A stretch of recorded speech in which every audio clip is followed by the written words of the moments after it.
right, everybody. Welcome to another edition of the Patterson Report podcast. As always, I'm Brandon. He's Ryan. And we took a week off last week because we kind of put our brains together and we were like, oh, you got anything? Well, no. How about you? No, not really. The Sixers were out. NBA playoffs, admittedly. I'm obviously a big basketball guy, but I'd be lying if, the NBA hasn't lost a lot of its juice. Phillies were playing just about 500 ball. We were starting to see some pretty incredible things from Chris Sanchez, but we weren't quite sure where that was going to head. So there was really just no point in having one last week. So we apologize for missing you. But this week, a couple things happened, enough to justify hopping on here for 15, 20 minutes and talking about it. Headlined, of course, by Chris Sanchez, who continues his meteoric rise from, fifth starter to barely cracking that 22 playoff rotation to really being not only the best pitcher on this staff right now, but to be a Cy Young candidate. And at last I looked, Cy Young favorite after throwing 42 consecutive scoreless innings across the month of May, a streak that is still going on. He is, I believe, 17 innings short of the all-time lead. And the way he's pitching right now, that looks entirely possible. I mean, put him in your own perspective, like what are we watching right now from Chris Sanchez? Is this Cliff Lee, Roy Halladay good at this point? I mean, it's absolutely insane because, like you said, we traded Curtis Mead for him back, goodness, what was it, 6 or 7 summers ago? Like, to get this return out of, a prospect for prospect swap that, was one of those under the radar ones is absolutely insane.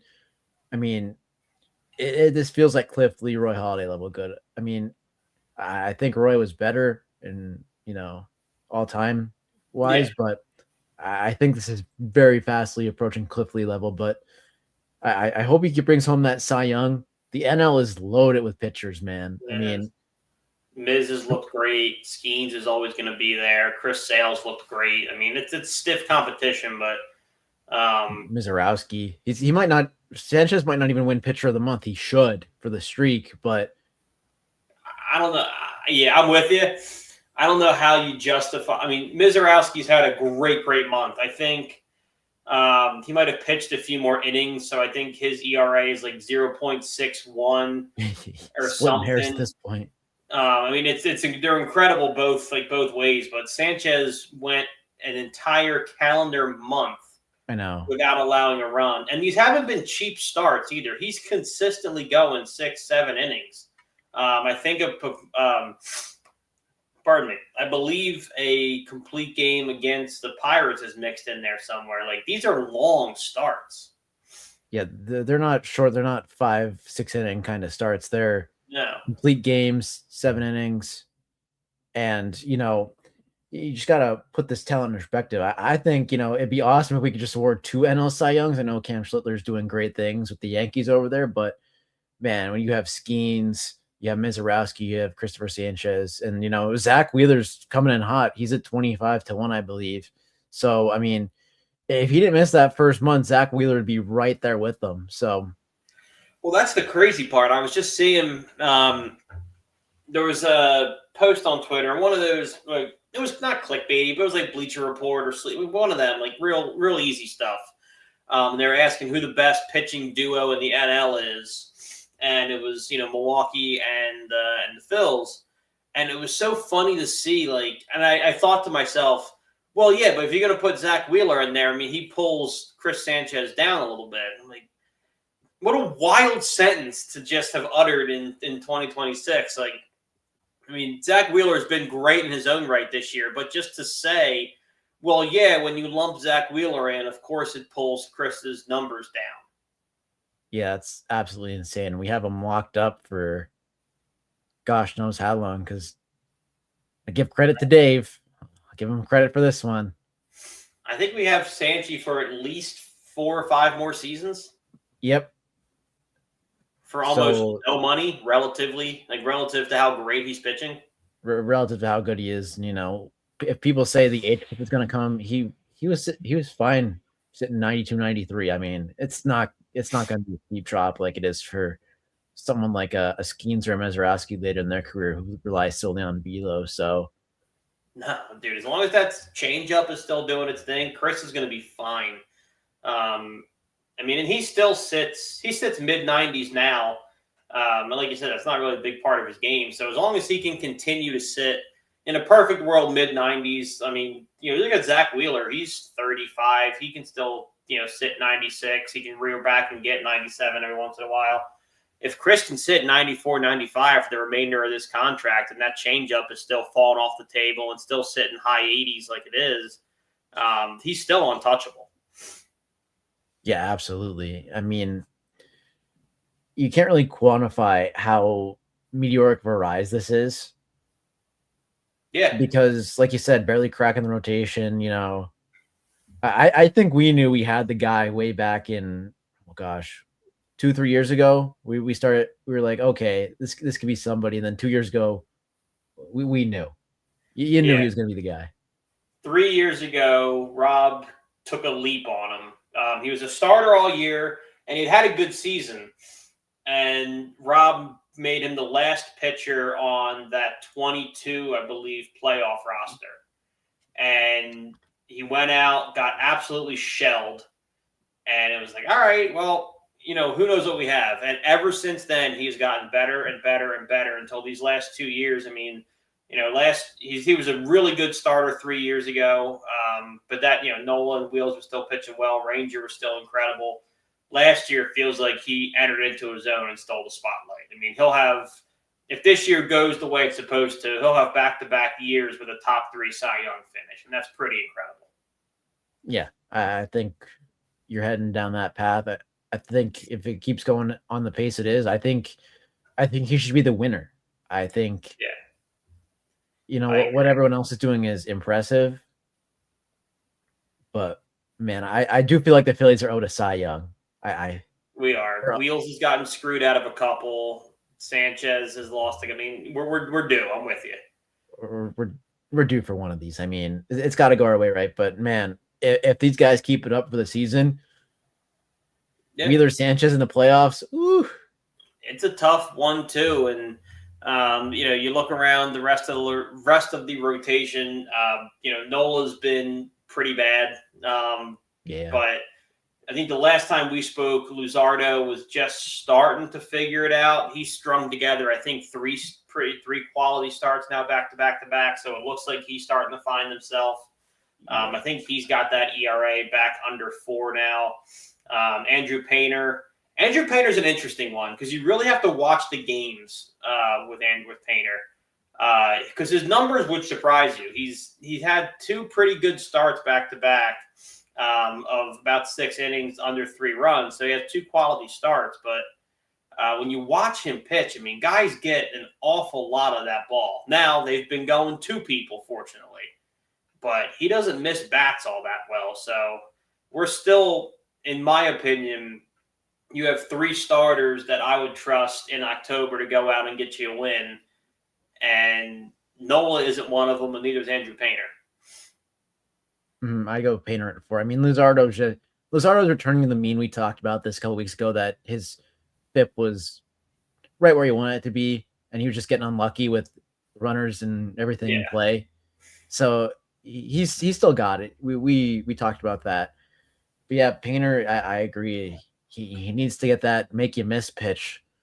I'm not going to go out there and ask him to develop a Sanchez level changeup because that's a 1-of-1 pitch. I mean, Google is close to that level of Sanchez, but you just need something to get the Ks, Yeah, and that's why I picked those 3 guys that I picked because obviously Sanchez and Wheeler we just spent 10 minutes on. They need no explanation, but Luzardo, when he's not tipping, the stuff is there. Like the stuff is as good as anybody else in the NL, and I just can't help but think like that same dog that we saw in that Dodger series where you just kept giving him the ball, whether it was, he had 2 great starts in that series. Then he comes in relief. And I mean, that guy is still in there. So if it comes around to October and I have my choice of, well, remember what Aaron Nola did for you back in 2023? Or do you remember, how Luzardo tried to drag this lifeless team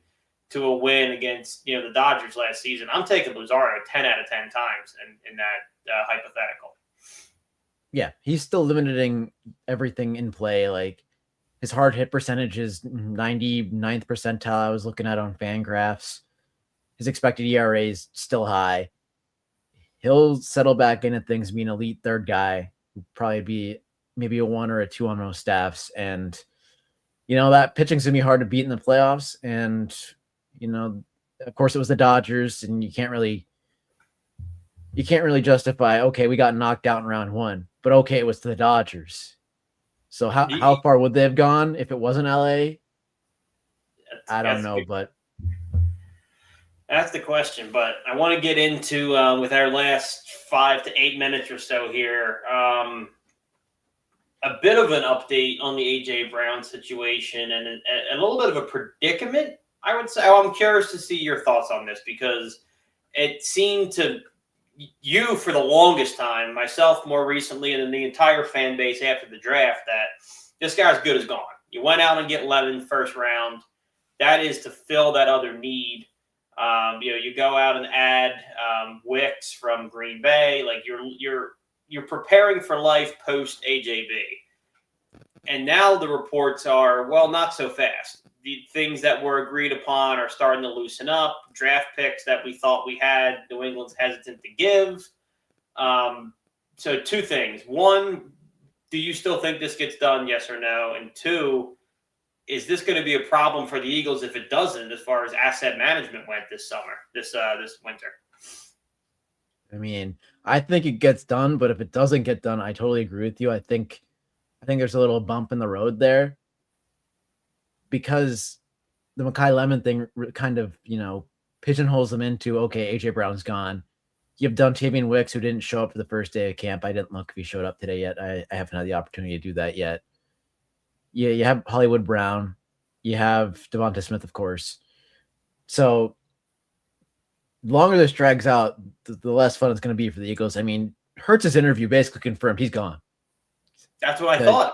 He said, you can't take this stuff away from us, but, didn't really end how he kind of wanted it to. But it's kind of funny because this whole leverage talk back and forth is like, okay, the Eagles drafted a wide receiver. The receiver room's really full without AJ Brown. But then you look on the flip side, and you have the Patriots, who have Romeo Doubs, Matt Collins, Kyle Williams, Demario Douglas. Like, their receiver room hinges on this trade getting done, because the Patriots, for, take it for what it's worth, they made the Super Bowl, but their schedule, there's a reason somehow Drake May got the nickname The Schedule. I don't know how that came about, but me either. Don't know who made that one, but it's one I've heard. But you see, their schedule is going to be a lot harder this year, so they need this. I'm with you, and I've heard that same debate where it's like, oh, well, now you have all these wide receivers, you have to get rid of AJ Brown. No, I don't. Not really. I mean, look, does it suck draft capital wise? Yeah, but that's a sunk cost already. That already happened. I can't go back and undraft Makai Lemon. I'm not paying Hollywood Brown all that much. I'm not paying Dontavian Wicks all that much.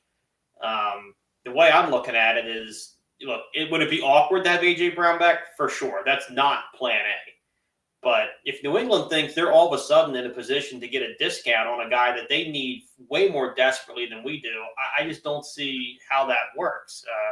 Like you said, they're stepping up into the big boy leagues this year. This isn't a last place schedule now. And you have almost no weapons. You have, still a young quarterback who's going to have that much more tape on him now. I think New England needs A.J. Brown way more than we do. And what happens if he comes back? It's awkward for a little while, and we're better for it, talent-wise, not asset-wise, talent-wise. Yeah, there comes a point where, talent-wise and asset-wise, you have to kind of blend them both. But, I'm all for him coming back. Like you said, it will be awkward. But you look at the Rams, you look at their asset management. They drafted Ty Simpson in the first. They drafted Max Clare in the second. You know, these players aren't going to contribute right away. So they're pushing it in the future. Seattle lost a couple of major pieces. They lost Kenneth Walker. They lost a couple of defenders. They lost Tariq Woolen to our Eagles. So they've lost these pieces. So why not just run it back? I mean, I'm okay with whatever. It's going to be weird if he's coming back. There's going to be some friction there. You're going to have to get over it. But Kevin Patullo was not the guy to solve the conflict. You could argue he's the one that started it. So, yeah, I mean, whatever their personal relationship is, it wasn't between Jalen and AJ. It wasn't strong enough to overcome issues on the football field. But I don't think it's toxic either. I think we always say when they regress to the mean. When they regress to the mean of their relationship, I think they're at worst fringe friends. I mean, I don't think there's animosity there. I think A.J. Brown, like any big-time wide receiver, is happy when he's getting targets and unhappy when he's not. And for whatever the reason, Kevin Patullo could not wrap his head around that. I don't think that's going to be an issue with Sean Mannion. I've liked everything I've heard from Sean Mannion so far.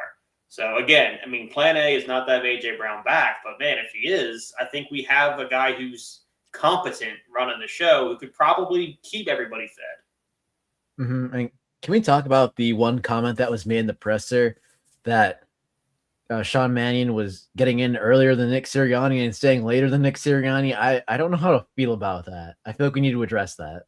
I think, well, the good thing is Nick said it, which makes it a little bit better in my mind because it wasn't an insider kind of reporting like, where the hell's Nick Sirianni?